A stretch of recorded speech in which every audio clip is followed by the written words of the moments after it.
Acreditamos naquilo que acabámos de cantar, amém? Deus grande que nós temos. Vocês podem ficar sentados. Amém. Está a ser um bom tempo já, não está?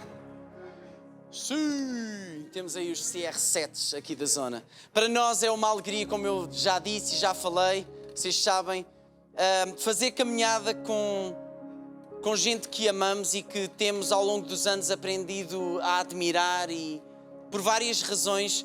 Ainda que às vezes, claro, e diferenças vão sempre haver ou poderão haver, mas perceber toda a caminhada e toda a inspiração que essas pessoas podem ser na nossa vida faz uma diferença enorme.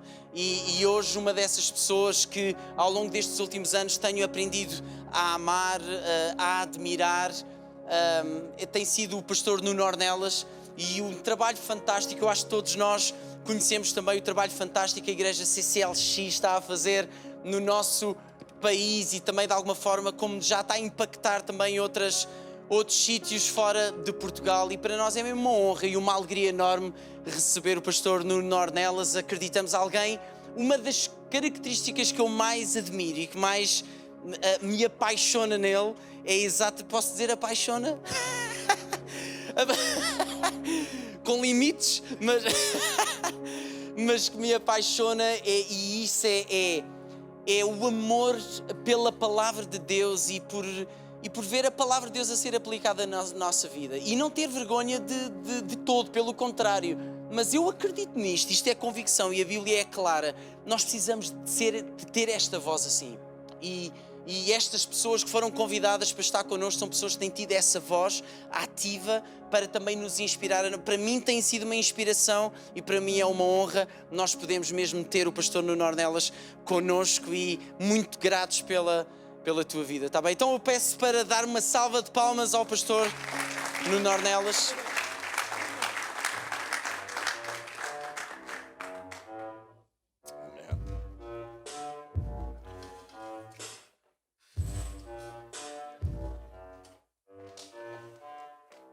Amém. Graças a Deus. Gostava de vos convidar a ficarmos de pé só por mais um pouco. Nós, numa outra sessão, vamos falar sobre porque é que nós devemos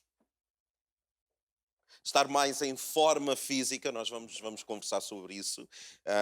E então por isso é que eu vos pedi para ficarem de pé, porque hoje já começámos o exercício físico, né? Vamos fazer assim, um exercício físico. Mas eu gostava que nós pudéssemos orar juntos. Eu já percebi que esta conferência também tem essa característica boa, não só de nós ouvirmos a palavra de Deus, mas nós podermos reagir também. Então eu acho que isso é de veras importante, mas eu gostava que nós pudéssemos orar uns pelos outros sobre o que eu vou partilhar, e eu gostava que agora, os homens que são corajosos, que deve ser uma característica dos homens, né? Nós devemos ser corajosos em proteger a nossa família, o nosso oikos, a nossa nação. Mas eu gostava que nós pudéssemos de forma corajosa orar uns pelos outros e orar só desta forma: Senhor, abre o coração deste homem no nome de Jesus. Podemos fazer isso juntos, assim, 1 minuto. Vamos causar aqui uma confusão santa.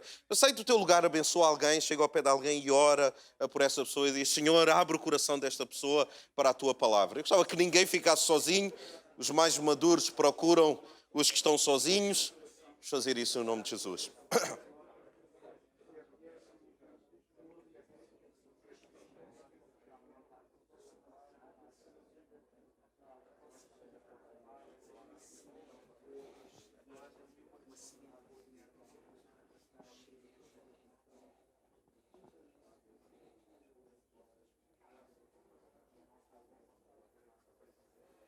Amém.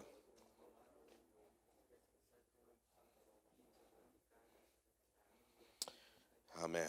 Enquanto terminamos, vamos tomando os nossos lugares. Então, desde já, obrigado pelo convite também. Eu não sei se é a primeira conferência de homens da Vida Lisboa. Acho que privilégio, que honra estar na primeira conferência que vocês fazem. Obrigado também ao convite do pastor Tiago, que também, retribuindo o elogio, é alguém que também eu aprecio. A gente já se conhece já há bastantes anos e também eu sei que é um homem de Deus e uma bênção, uma voz também para a nossa nação. E obrigado pelo vosso trabalho também na Vida Lisboa. Eu gostava de falar acerca de um tema que eu acho muito interessante e eu tive muito prazer também em preparar isto para vós, que é acerca de nós sermos homens e sacerdotes da casa. Porquê que eu escrevi sacerdotes da casa e não sacerdotes do lar? É porque, na verdade, são coisas distintas. Casa é onde quer que o sacerdote está. Por exemplo, eu posso ser sacerdote da casa que se chama o meu local de trabalho, por exemplo. Eu posso ser sacerdote no lugar que se chama casa dos meus relacionamentos. Porque enquanto eu estava a pensar, eu pensei assim, então, mas se é sacerdote do lar e aqueles homens que estão lá que ainda não casaram, ainda não têm um lar onde eles são os líderes e é suposto eles serem os sacerdotes. Como é que nós gerimos isso? Com os solteiros, etc. Então eu pensei, ok, o que é que a Bíblia fala sobre nós como cristãos? Qual é o sacerdócio dos cristãos? Onde é que eu tenho que ser sacerdote? E sabem, o interessante é que nós temos que ser sacerdotes em todo o lugar. E o lar é apenas um lugar onde nós temos que o ser, e nós vamos conversar sobre isso. Mas esta ideia de nós sermos sacerdotes, nós podemos ler em Apocalipse 1:6, eu vou ler para vós, e diz assim, ele está a falar do cristão, dos cristãos, a igreja, o corpo místico de Cristo, e diz assim, e nos constituiu a nós reino. Porque em algumas versões diz nos constituiu reis, mas na verdade o correto será a tradução de reino, nós somos reino seu. E depois diz sacerdotes, ouçam agora, sacerdotes para quem? Para o seu Deus. Nós somos sacerdotes para Ele. Para o seu Deus e Pai, a Ele a glória e o domínio pelos séculos dos séculos. Amém. Então o sacerdócio do cristão tem necessariamente o alvo a Ele. Então nós temos que ser sacerdotes onde quer que nós estejamos. Ouçam, onde o cristão está, aí está um sacerdote. Para quê? Para o reino, para Deus. Então não tem necessariamente, ou não tem uma maneira exclusiva de estarmos a ser sacerdotes apenas no nosso lar. Nós somos sacerdotes em todo lugar. E eu não sei quanto a vocês, a mim isso recai uma enorme responsabilidade. É que não tem a ver com a idade, não tem a ver com o status, não tem a ver com a minha condição civil, tem a ver com a minha natureza. A partir do momento em que eu me converto, eu sou um sacerdote de Deus, onde quer que eu esteja. O que isso quer dizer é que Deus tem uma expectativa quando olha para nós, que nós desempenhemos o sacerdócio onde nós estamos. E o lar é apenas um lugar também. Agora, o que é que quer dizer eu ser um sacerdote? O que é que quer dizer eu ser um emissário da presença de Deus? Ou, se quisermos tornar o termo mais bíblico ou mais coerente para que nós possamos entender, porque nós pensamos que o sacerdote é o pastor, ou o sacerdote é alguém que tem uma missão separada. É certo, mas o sacerdócio universal é o sacerdócio que nós todos como homens temos. Então, o que é que quer dizer ser sacerdote? Então, há uma expressão bíblica que é utilizada como os apóstolos. Os apóstolos são aqueles que são o quê? Enviados. Então, o sacerdote, sendo que é um representante de Deus, é um apóstolo que é enviado. Porque apóstolo quer dizer isso, alguém que é enviado. De novo, imaginem a responsabilidade que nós temos, onde Deus diz assim, tu se te converteste, a partir desse momento tu estás comissionado, tu és enviado. Mas enviado para onde, Senhor? Para onde é que tu vais? Eu vou para o meu trabalho, então tu és enviado para o teu trabalho. Eu estou com os meus amigos, então tu és enviado para com os teus amigos. Eu estou, sei lá, eu vou ver um jogo de futebol. Não, tu não vais ver um jogo de futebol. Tu és enviado para esse jogo de futebol. Não, mas eu vou ao ginásio. Não, tu não vais apenas ao ginásio, tu és enviado para ir ao ginásio. Vocês entendem a diferença que é eu como homem, eu sou um homem numa missão, eu tenho a missão. O Senhor comissionou-me a partir da minha conversão uma missão. Por isso é que Deus não me salvou apenas de alguma coisa, Deus salvou-me para alguma coisa. Ele santificou-me para eu desempenhar o trabalho. Agora, o que é que isto quer dizer então ainda mais na prática? Sabem, na altura do Império Romano, esta palavra, apóstolo, é emprestada do Império Romano. O apóstolo era alguém, ouçam com muita atenção que isto é tão interessante. O apóstolo era alguém que no Império Romano era enviado pelo Império Romano. Era um apóstolo. do imperador. Imaginem o que é que o Império Romano conquistava aqui a zona da Alta de Lisboa. É assim que se chama esta zona, não é? Alta de Lisboa. O Império Romano conquistava a Alta de Lisboa e o que eles faziam era, eles enviavam um emissário, eles enviavam um apóstolo, que era alguém que tinha noções de arquitetura, tinha noções de engenharia, e ele ia em missão, ouçam, ele ia em missão para a Alta de Lisboa, e a missão dele, sabem o que era? Era representar o seu imperador e transformar a Alta de Lisboa. Mas transformar a Alta de Lisboa em quê? Em alguma coisa que fosse mais parecida com a capital romana. Então o que é que acontecia? Esse emissário, esse apóstolo, ele chegava e ele começava a modificar as estradas, como nós vemos cá em Portugal. Nós temos tantas coisas, restícios da cultura romana. Os aquedutos, as estradas, os monumentos, tudo era transformado com base no apóstolo. O apóstolo determinava, ok, nós temos que ter uma arquitetura um bocado mais, sei lá, eu não sei bem os termos, mas não, as estradas têm que ser de determinada maneira, etc. Sabem para quê? Para que quando o imperador visitasse a Alta de Lisboa, ele se sentisse em casa. Ou seja, o imperador, quando entrava, ele dizia, olha, isto faz-me lembrar Roma. Isto tem alguma coisa aqui que me faz lembrar a minha casa. E nós, como apóstolos de Deus, o que nós temos que fazer é isso. Nós temos que, no nosso local de trabalho, onde nós temos influência, nós temos que criar uma atmosfera, ouçam isto, criar uma atmosfera como homens de Deus, como embaixadores da sua presença, apóstolos, sacerdotes. A nossa obrigação é criar um ambiente no meu local de trabalho, no meu lar, no meu grupo de amigos, e é criar uma atmosfera, ouçam, de que se Deus, o nosso imperador, o nosso rei, se ele entrar nesse ambiente, ele possa dizer, eu sinto-me em casa aqui. Eu sinto-me em casa neste lar. Há alguma coisa que o apóstolo que eu enviei da minha parte para com este lar, há alguma coisa que ele faz e eu sinto-me bem aqui. Isto faz-me lembrar a minha casa. E isso é a grande tradução de quando nós trazemos o céu à terra. É esta ideia que nós, como homens, temos que ter primazia. Porque, ouçam, Deus não vai pedir contas aos ímpios do ambiente que está a ser criado. Deus não vai pedir contas às nossas esposas do ambiente que está ou não a ser criado nos nossos lares. Deus vai pedir contas aos homens.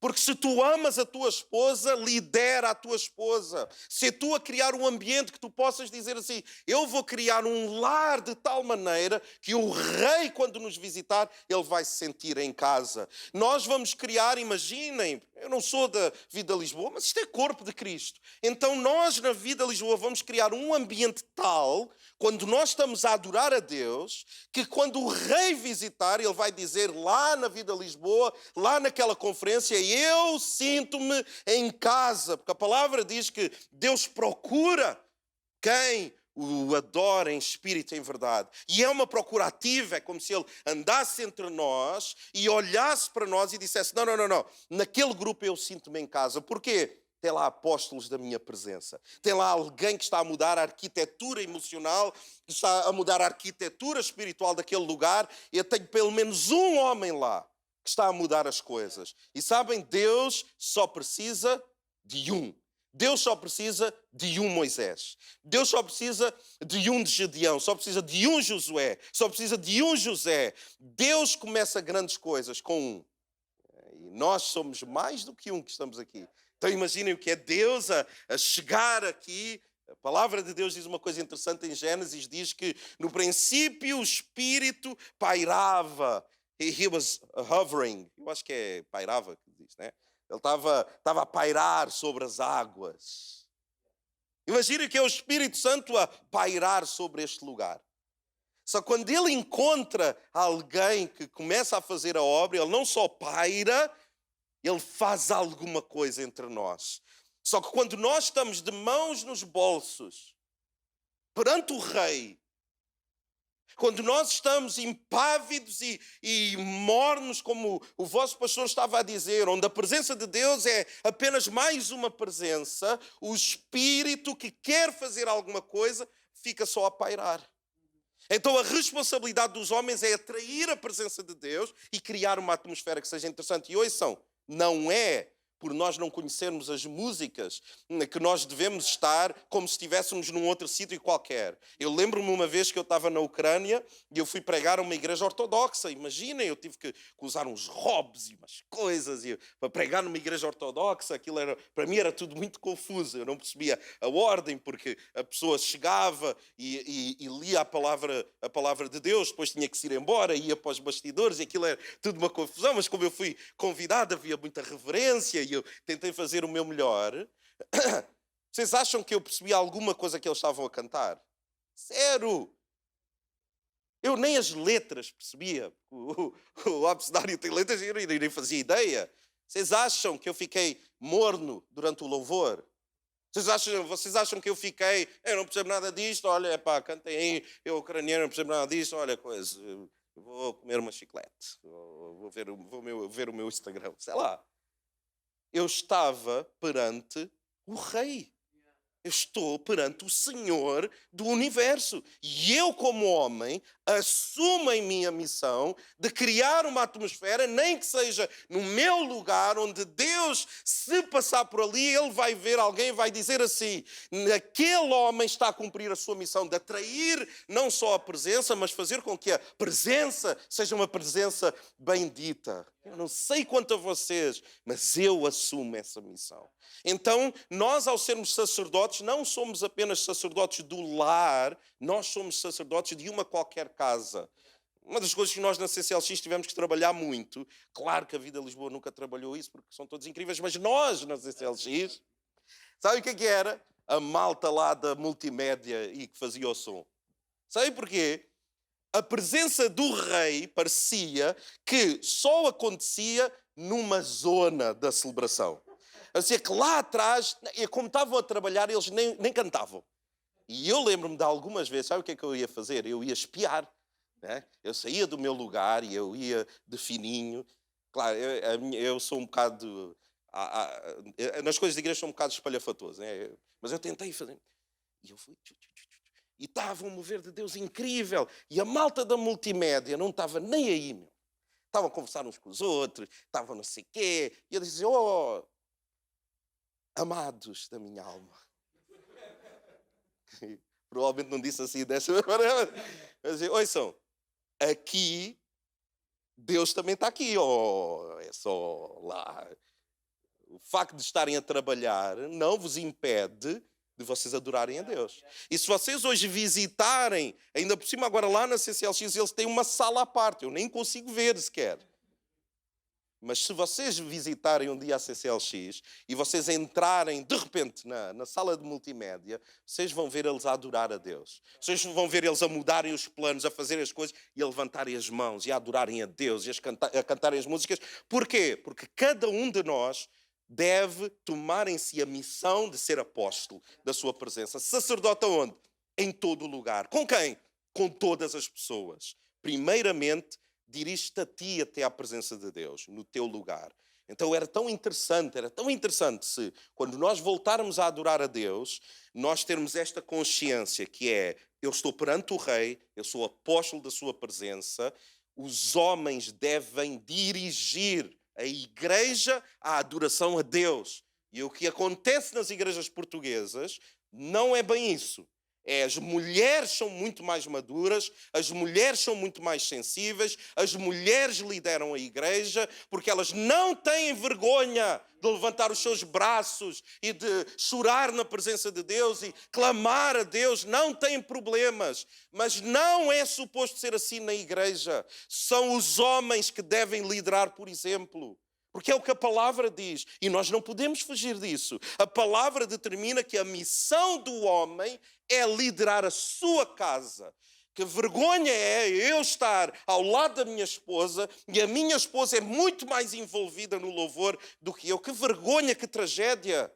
Onde as mulheres As mulheres que deviam olhar para os seus maridos como uma inspiração incrível de Deus, não, elas fazem o trabalho por elas, por nós, pelos filhos, pela igreja, pela nossa nação. Que mulheres incríveis que nós temos. Então nós estamos a delegar nelas um peso que não lhes pertence.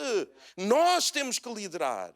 E elas estão-nos a dar o exemplo todos os domingos. Ouçam, em 20 anos de ministério, não encontrei uma igreja onde os homens liderassem a igreja, por exemplo, no tempo da adoração, onde estão homens sem vergonha, levantando mãos santas para Deus. Não, o que eu vejo é mulheres a fazerem o trabalho que os homens deviam fazer. E as mulheres é que têm aguentado, ouçam, as mulheres é que têm aguentado a igreja evangélica em Portugal, em oração. Façam reuniões de oração, vão ver quem é que vai estar lá. Vão ver a generosidade, o esforço, vão ver se estão lá mais mulheres ou mais homens. Não devia ser assim. Porque as mulheres estão a tomar um peso por elas, eu volto a dizer por elas, pelos maridos, que são os frouxos. Ouçam, há maridos que são frouxos espiritualmente. É impressionante. Mas é impressionante. Eu não consigo perceber como é que alguém que é salvo, que saiu das trevas, Deus resgatou a pessoa das trevas para a sua maravilhosa luz, é a esposa que dirige a casa em oração. O homem não tem a capacidade de chamar a esposa para orar, a mulher é que tem que lembrar, a mulher é que tem que fazer questão de ir para a igreja. Que vergonha. Há pregadores que dizem assim, não, eu não estou zangado, eu estou. E não tem problema com isso, porque biblicamente não é suposto ser assim, está bem? E as pessoas depois dizem assim, eu não estou zangado com vocês. Não, eu estou zangado se vocês forem de quem eu estou a falar. Eu não faço ideia, eu não sou desta igreja. O pastor Tiago não falou nada. Se calhar é bom tu falares. Não, sabe porquê? Que eu falo a mesma coisa na CCLX. Não é? E há pessoal que aprende, há pessoal que tem que repetir de novo. Vamos ler Efésios. Esta igreja é uma igreja pentecostal, não é? Posso ouvir um amém bem forte aí? Bem? Temos homens na casa. Ok, vamos lá. Efésios 5:22. Vós mulheres, tem aqui mulheres, né? Então vamos lá.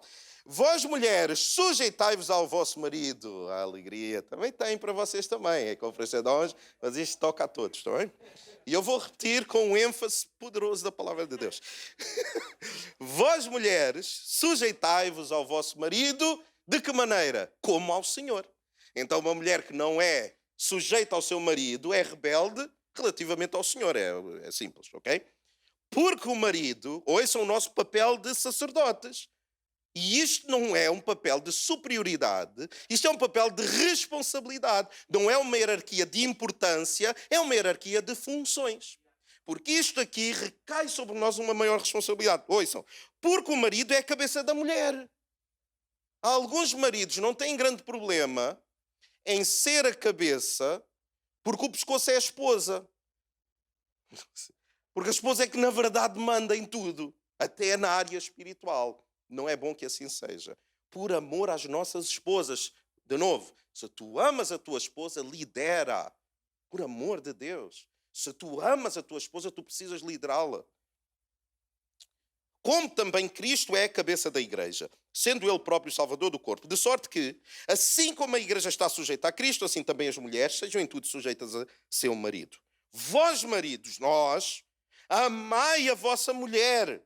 Eu amo a minha esposa ao ponto de eu ter que a liderar, mesmo quando não é da minha personalidade. Ouçam, e vamos parar com esta parvoíce de, não, sabe, eu não levanto as mãos assim porque não tem muito a ver com a minha personalidade, eu sou mais tímido, eu sou mais introvertido. Mas a adoração tem a ver com como Deus exige que seja. Não tem a ver com a tua personalidade.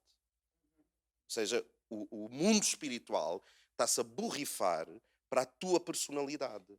Porque o que a palavra diz é que os homens devem levantar as suas mãos. Não tem a ver se tu te sentes confortável, desconfortável, a tua personalidade é mais expansiva, é mais introvertida. Não. Levantar as mãos. É como Deus diz assim, vocês querem me adorar? E nós dizemos, nós queremos. E ele diz assim, vocês querem saber como é que eu quero ser adorado? Nós queremos saber. É para levantar as mãos e cantar. E nós,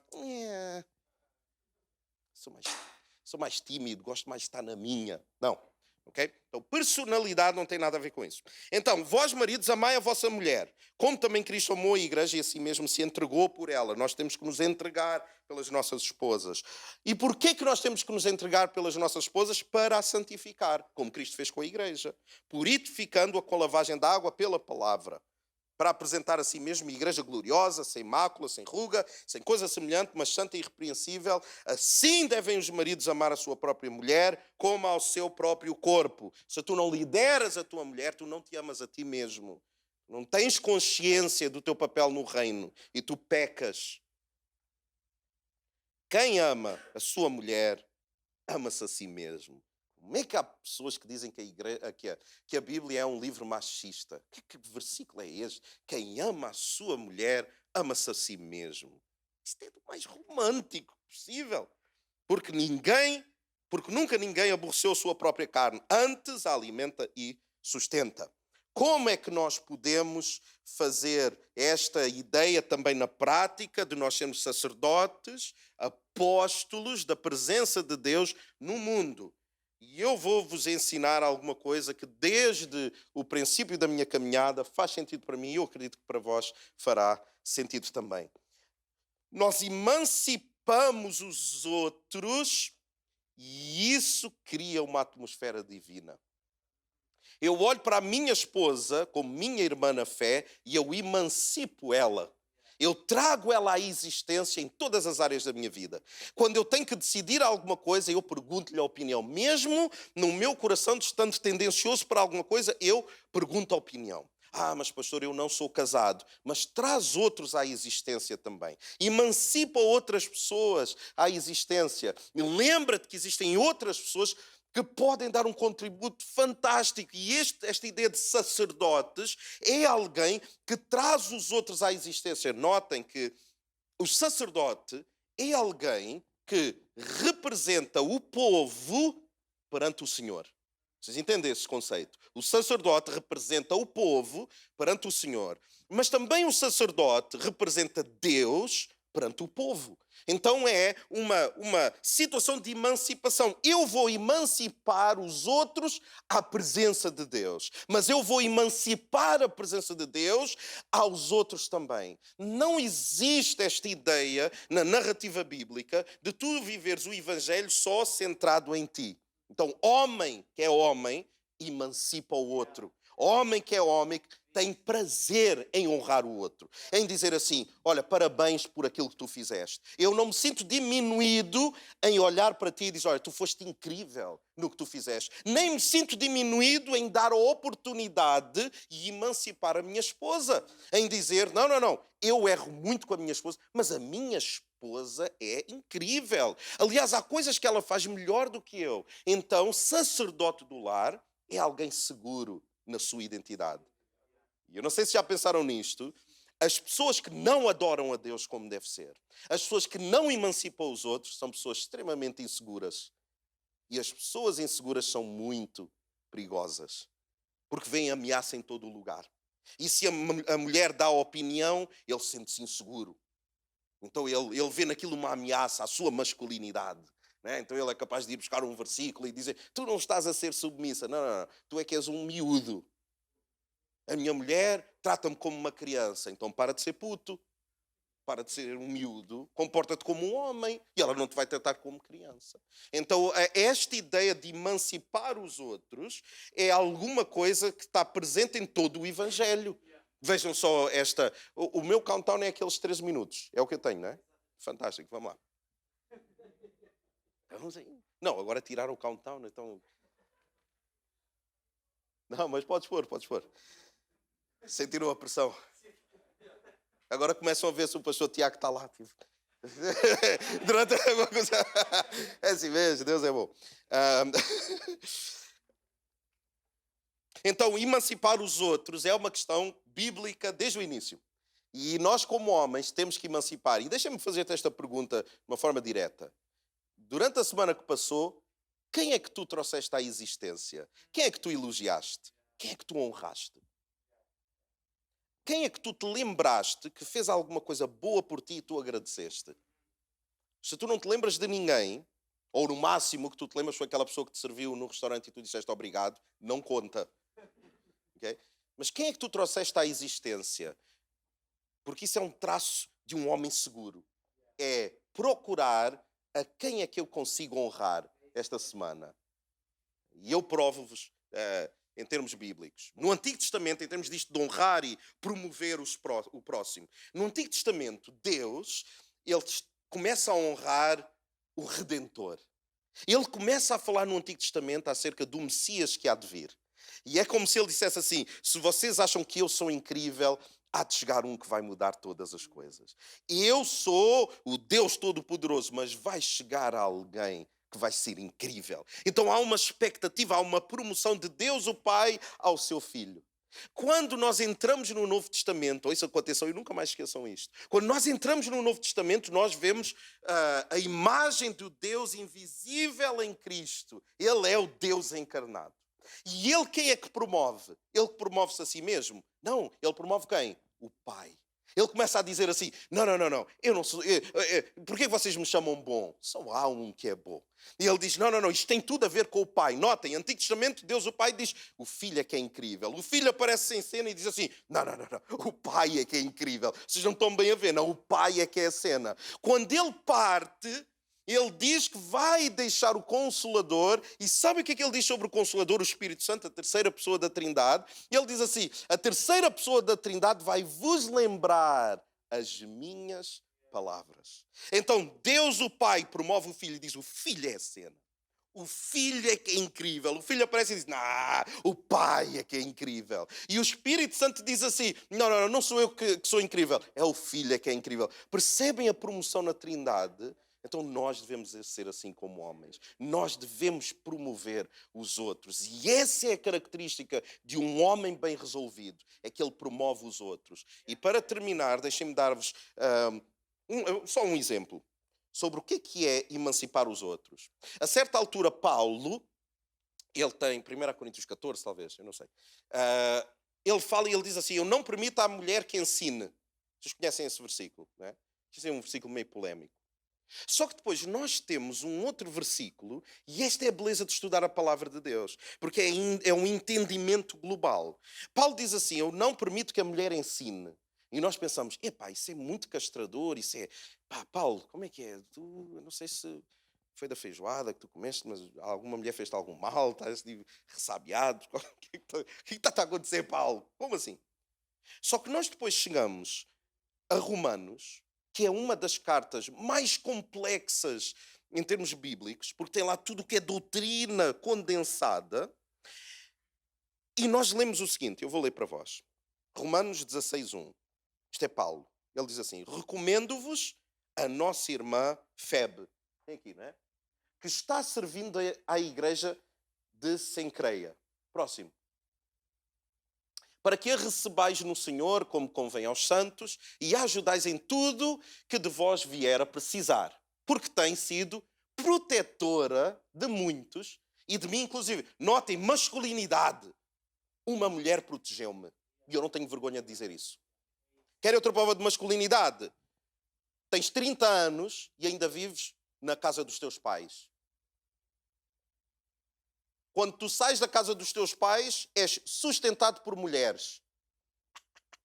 Nem hoje, nos dias de hoje. Quer dizer, esse homem não vale nada. É Jesus Cristo. Ele viveu na casa dos pais até aos 30 anos. Quando ele saiu, foi sustentado por mulheres. O seu ministério é sustentado por mulheres. Vocês acham que ele tinha vergonha disso? Não, ele tinha prazer nisso. Por isso é que está escrito e nós sabemos disso. Então, Paulo, mais um versículo? Não. Não, pode, ok. Então, Febe, vamos só, em 8 minutos. Febe, mulher, Paulo diz, vocês recebam-na bem. Porque sabe o que acontece? Quem leva esta carta aos romanos, à igreja em Roma, é esta mulher.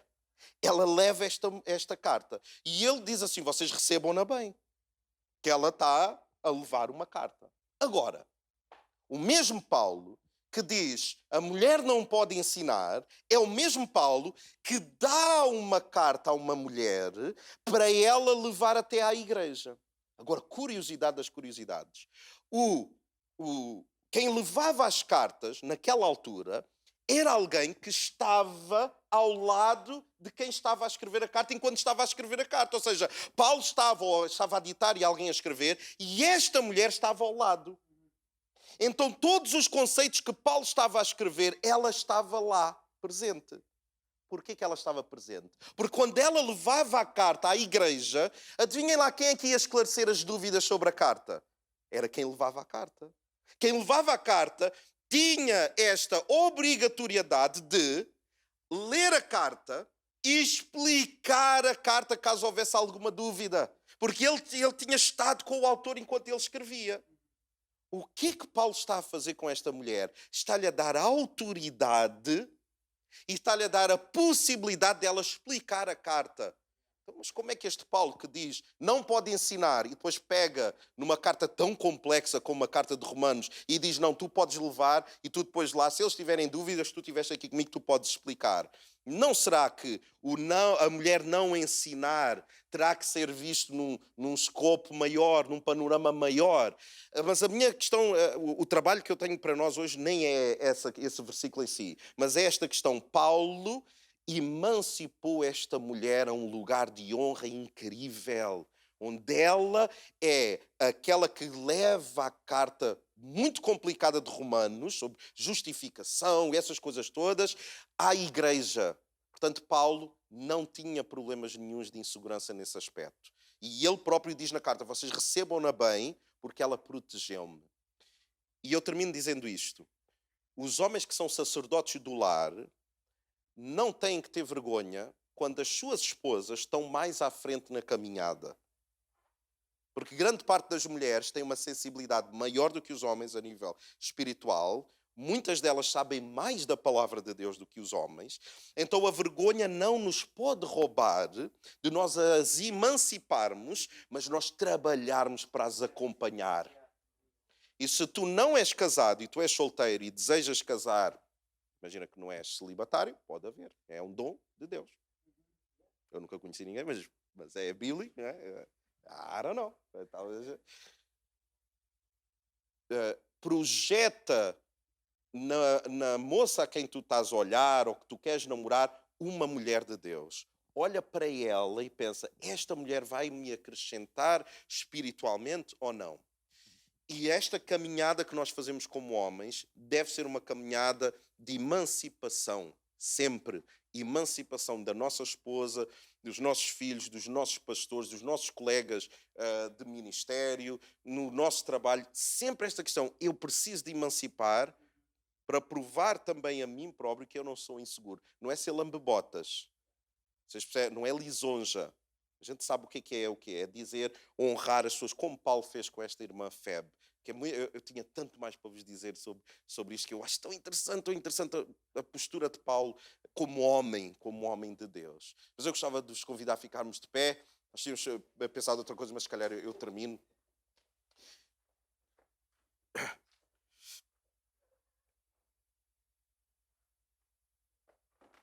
E eu termino em 4 minutos.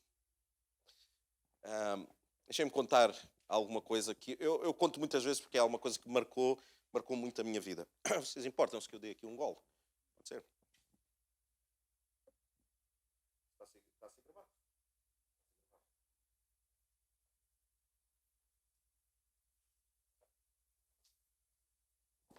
Então, eu quando, ao crescer, eu cresci com o meu sobrinho.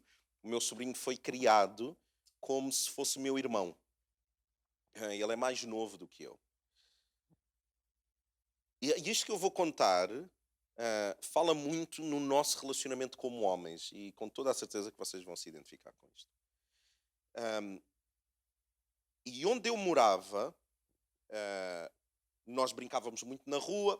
E quando me dava fome, eu dizia ao meu sobrinho, porque é mais novo, para ir buscar comida para mim, a casa. E eu ficava lá embaixo. E ele perguntava, mas porquê? Eu dizia, Mauro, porque eu sou mais velho.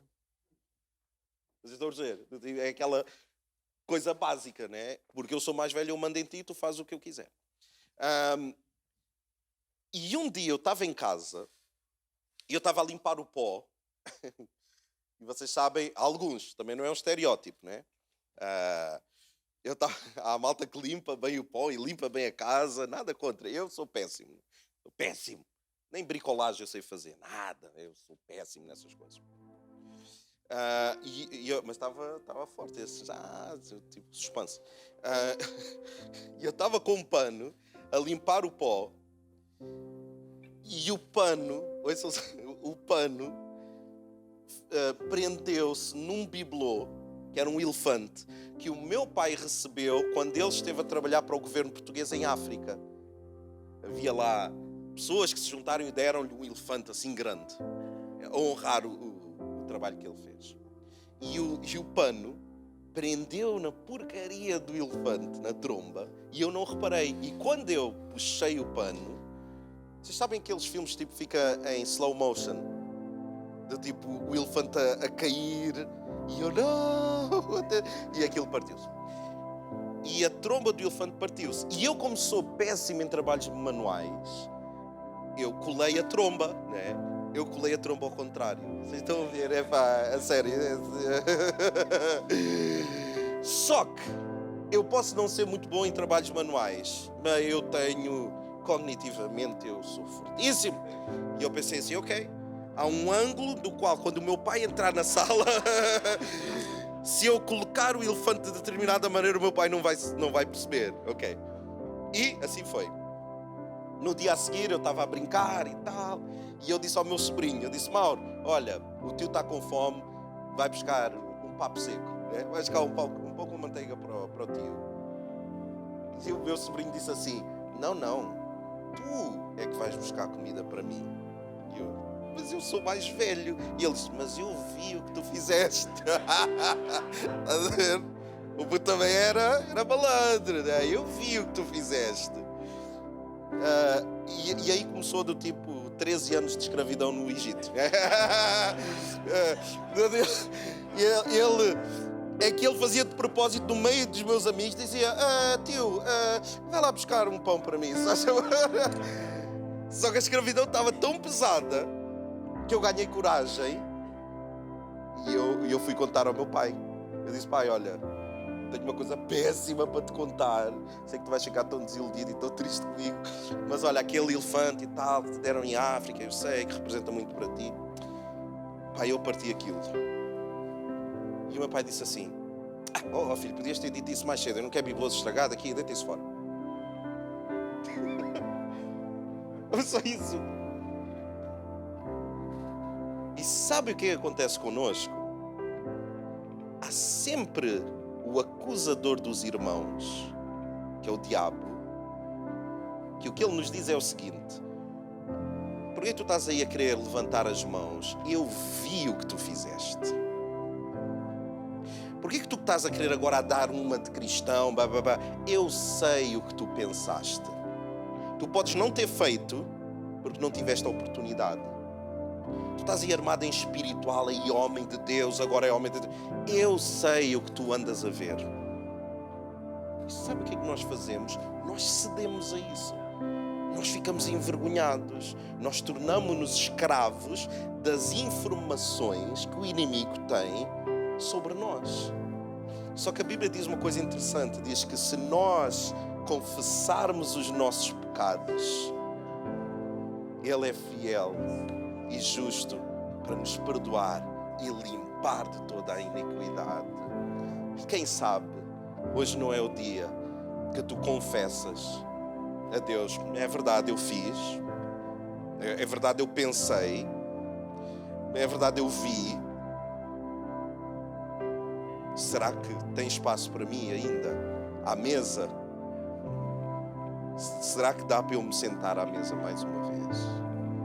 E quem sabe, nós não vamos ouvir Deus dizer, claro que sim. Esquece esse bibelô estragado.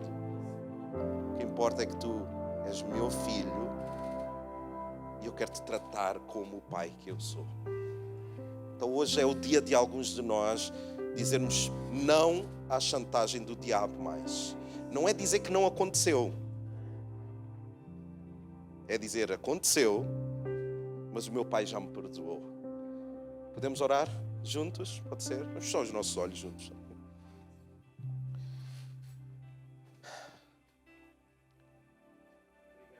Senhor, fala connosco, Senhor. Tu és o nosso Pai querido e Tu és tudo aquilo que nos faz prosperar, perceber o nosso lugar no mundo, no nosso trabalho, com os nossos amigos, na nossa família, na nossa igreja. Nós sem Ti realmente estamos perdidos. Tu és a nossa bússola. És Tu que trazes sentido onde não existe sentido possível. És Tu que és o caminho quando nós nos sentimos perdidos. Tu és a porta por onde nós entramos ou por onde nós saímos de uma qualquer circunstância. Tu és o bom pastor. Tu nos amas profundamente e Tu nos chamaste, nos comissionaste para uma missão clara. Aqueles que são maridos, de serem maridos fortes na Tua presença. Aqueles que nós temos o privilégio, a graça de sermos pais, de sermos um exemplo de reverência à Tua presença para com os nossos filhos também. Então ajuda-nos, Deus. Aqueles de nós que ainda se sentem presos nas amarras da chantagem do diabo, liberta-nos disso hoje. E que hoje seja verdadeiramente dia de salvação neste lugar, dia de liberdade, aleluia. Nós convocamos a Tua presença bendita neste lugar e nós oramos em nome de Jesus, o nome que é acima de todo o nome. Nós dizemos amém, amém. Podemos aplaudir a Deus no nome de Jesus. Nos achaste e libertaste agora.